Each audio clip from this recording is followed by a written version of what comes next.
मयूरभंज जिले में भारतीय जनता पार्टी आगधारी महिला नेत्री नेतृत्व में संघर्ष नामक एक नूतन नारी शक्ति संगठन आरंभ होईछि। पायल राय, हेमलता दास, सस्मिता पृष्टि समेत अनेक नेत्री उपस्थित रे एही कार्यक्रम अनुष्ठित होइथिला।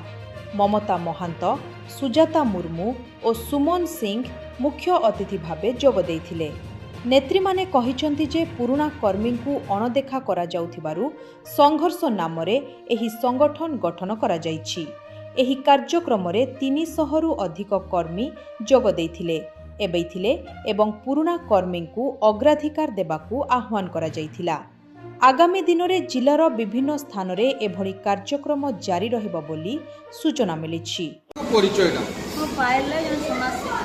आज कार्यक्रम बहुत गुड़े सुंदर रमणीय होती बढ़िया नारी मान आज कार्यकलाप आम देखा पाऊँ से मनोभाव आपंकर केमती आसला देखु आम मैंने भी घरे रोचु कि महिला जमान भीतर बहुत माने ये अच्छी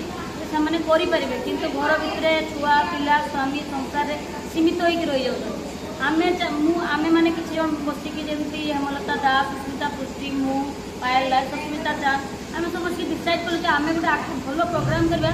यहाँ आज नुहे आम प्राय सब मास ये जिनटी को करवा जब सबुआड़ महिला मैंने आस प्रतियोगिता करूँ से प्रतिभा से निजे प्रदर्शन करूँ एवं से मैंने के भावती आमर ये घर ये चुली मुहर आम माने जीवन शेष हो। आम चाहूँ समस्त महिला निजे स्वावलम्बी हो आम सागर जुड़तु सुविधा असुविधा सब जिन आम मैंने भी सहयोग करूँ से आम कार्यक्रम फलाफल केमती पाइले बहुत सुंदर मुझे आशा करी आम मैंने बहुत सुंदर होते परिमाण में एत सर्ट टाइम 2 दिन भर हम आम के संभव भावी नुले कि जे नारी अच्छे से सब अच्छे नारी मान एति शक्ति अच्छी सहयोगिता केमती अछि बहुत भल सहयोगिता जन मो भौणी मैंने सब कर